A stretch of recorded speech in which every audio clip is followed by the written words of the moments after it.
Welcome to Compliance Pointers, where we take an in-depth look into the latest news, trends, and challenges surrounding information security, privacy, and marketing compliance.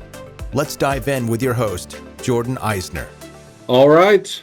Welcome, everybody, to another episode of Compliance Pointers. I am joined once again by Kevin Mayfield, Managing Consultant here at Compliance Point. What are you, 11 years, Kev? 11 years. They said it couldn't happen. Yeah. And of course you're a boomerang. So when you consider when you first started with our organization to now, you're 25 years. They didn't bridge the service. You were pretty young when you first started, really young. And today on Compliance Pointers, we're going to be talking about Revoke One, Revoke All, but ultimately some of the consent law that was close last year, maybe we could put it that way, Kev, but or approaching, and then all of a sudden it was nixed or postponed. Give the listeners and the viewers an overview of where it sits, and then we'll start to get into the questions of what it means, how companies are going to abide by it, how they need to prepare for it, so on and so on. But let's just start with that. Revoke One, Revoke All. Yeah, what so happened? back in Where April, does it sit? Where is it today?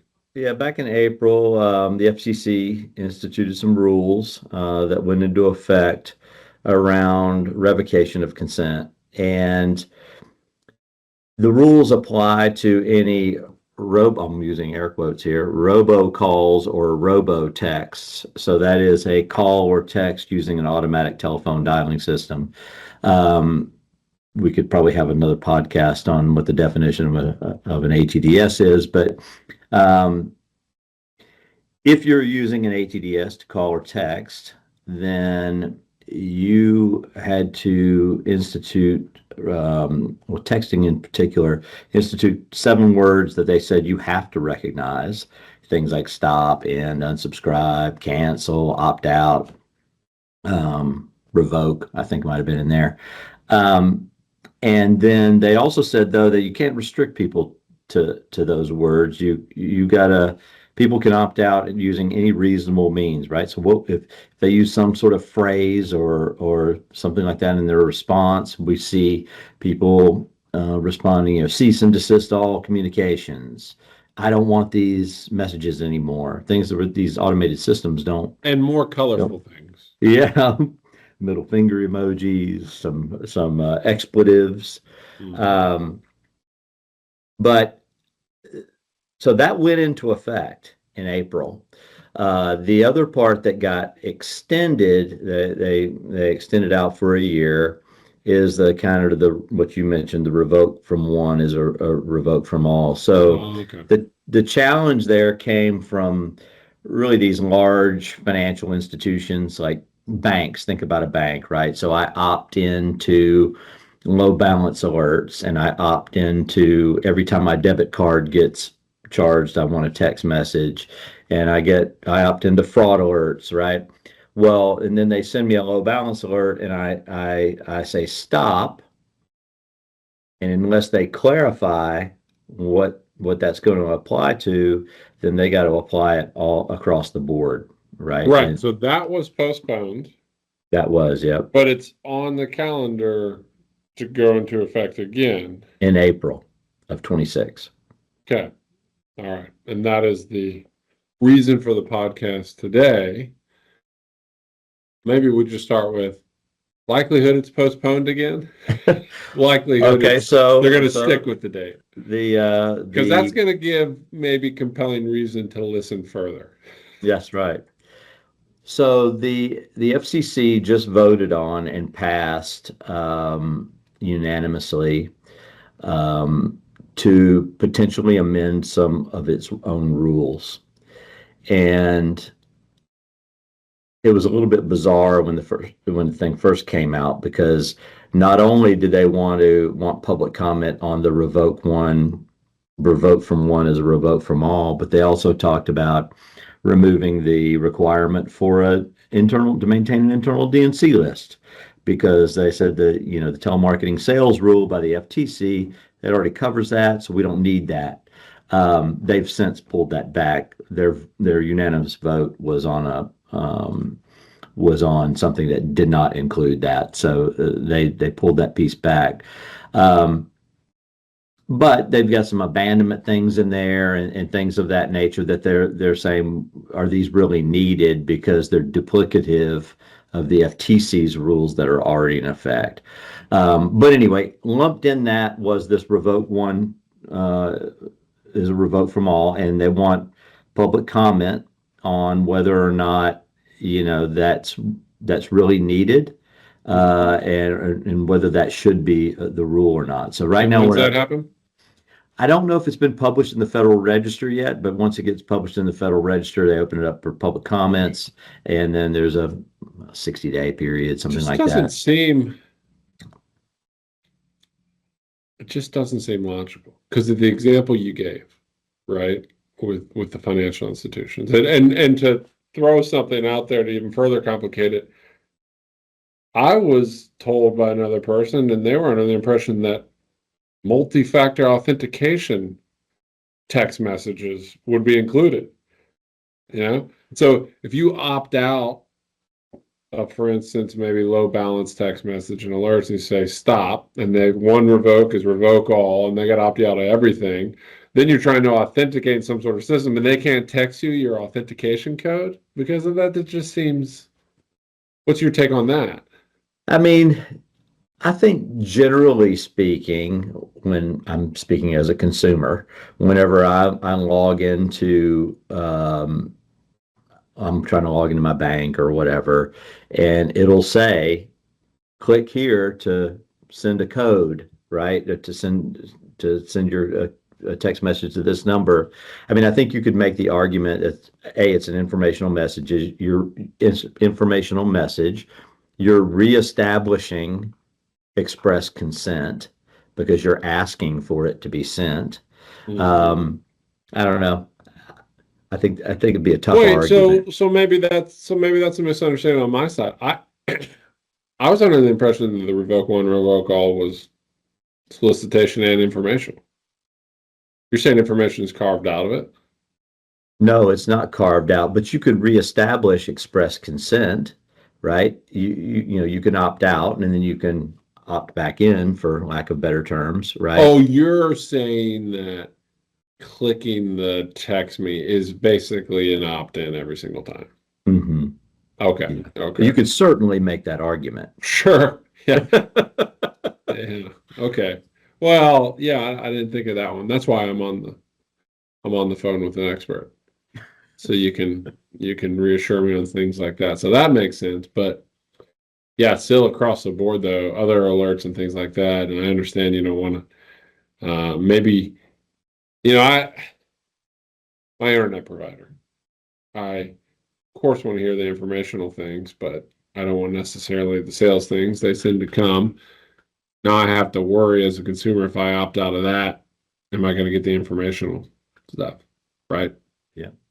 That's something that a lot of companies are struggling with, and that's why I think that probably the FCC is wanting some further comment on it. And the comment will hopefully postpone it. Okay, let's talk hypothetically that it doesn't.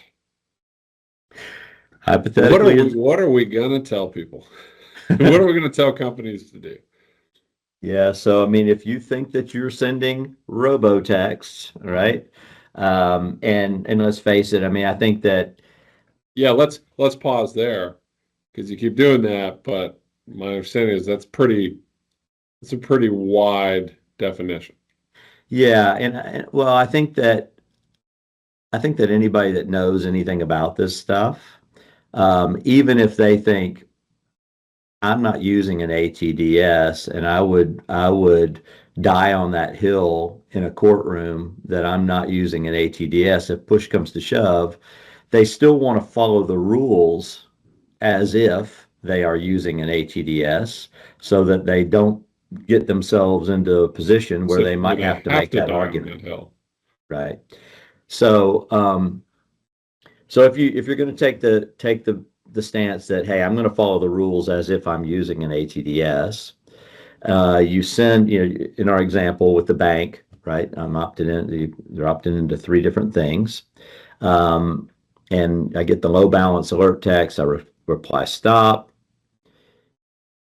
They're going to have to send me a clarifying text message that says, "Hey," I'm paraphrasing, but "Hey, we got your stop request. Do you want that to apply to all messages that you're receiving, or do you only want to apply that to the low balance alerts? Reply 1 to Okay. stop low balance alerts, reply 2 to stop all, right? Um, if they send me that message and I don't respond, they have to assume the worst case scenario. But that's really going to be, if it goes into effect, that's really going to be the only way that you're going to continue to be able to send those other messages and not opt them out of everything. Yeah. Yep. You're going to have to triage it to a degree. And then We if they have say, clients say, this system's not talking to that system, and it's, I mean, it can right. get tricky. Yeah. And then I would imagine there's going to be scenarios where, okay, I don't want the low account notifications anymore. My account's never going to get that low again, right? I don't need these. So I opt out of that, and I get the text back, you want to opt out of everything. What am I opted into? They could respond with that. They could. That's another problem in it. It sounds like another podcast. No, right? Because naturally, as a consumer, 5 years ago, you opted into these things. You don't know what you're opted into. if I'm a consumer and it's an organization that I want notifications from, which, for the record, is very few, but if it is, but I'm opting out of one particular thing and I get that request, I'm going to want to know, well, what are the other things? Because maybe while I'm at it, I'll go and opt out of those too. Maybe not. Maybe it's just this, and maybe that's a majority of them. But I guess that's going to be a training, or they're going to have to perhaps anticipate some of that and have that preloaded as a response and say, here's all the subscription notifications you have right now. Let's know which one of these you want to opt out of. So there's layers. All in 165 characters or whatever, whatever it is. Right. Yeah. There's layers, and that's just one thing we're thinking about. Okay. So that seems like the most practical and simplest thing for now, right? Should this go into effect, it's almost an opt-down type approach. Okay, I know you want to opt out of this, but just this or everything else. Yeah, I've seen studies on email where opt-downs are very effective. That given the opportunity, consumers typically will take that choice versus unsubscribe from all type thing. So, it could be something that companies want to look into. Starts to become a text thing. Could they send a link? Could they say, we're going to opt you out of this. You want to opt out of just this or everything. And then it's a link to a subscription thing similar to email, right? When you opt out of an email, it takes you to a preference center. It's got all the different things. Have you heard any rumblings of that? No, you could absolutely do that on the clarification text message. You could do that. Now, I wouldn't want to say advertise your buy one get one free on that link that you're sending me, but because then you're talking about marketing. But yeah, you could do that. Take them to your preference center if you have one. What am I not asking about, thinking about that would be relevant for our listeners and viewers on this? I don't know. Just keep your ear to the ground on this latest, potential rollback of rules by the FCC, which is really odd because I mean the FCC's taking some lumps this year on one-to-one consent. They tried to push that through. Then the revocation of consent, that thing got extended. On the Revoke One is a revoke from all. So it's a little bit odd that now they're looking to pull back, but it's a new administration, right? So I mean that Brendan Carr, the chairman of the FCC, is talked about his delete initiative, trying to eliminate rules that make it more difficult on business. So that could all be part of this. Okay. Well, I appreciate you joining for it, Kev. It's always good to have you. I didn't even mention the notoriety you have with the Brad Pitt Award. We'll save that for another podcast. I know I've mentioned it before. That's a teaser for our listeners and our watchers to either go back and listen to previous ones or stay tuned for the next one and figure out, why did Kevin Mayfield win the Brad Pitt Award?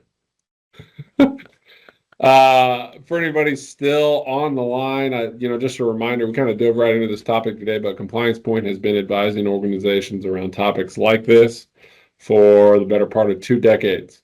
We provide assessment services and ongoing management support retainers around these very topics. People like Kevin, who live and breathe this every single day, can be at your disposal to work through these sort of solutions, make sure you're best prepared with a business-centric mindset to take on these challenging regulatory changes and evolutions, continue to comply, reduce risk, but reach your marketplace. So if you have topics like that, if you have questions like that, concerns, please don't hesitate to reach out. You can find us at compliancepoint.com. You can email us at connect@compliancepoint.com. And Kev, when's the last time you checked your LinkedIn? You're more just a TikTok guy, right? Should I advise them to reach out to you on TikTok? Should they want to talk to you? No. K Mayfield at compliancepoint.com. And then Jay Eisner, EISNER, compliancepoint.com for any inquiries. Till next time. Thanks, Kev. See ya. See ya.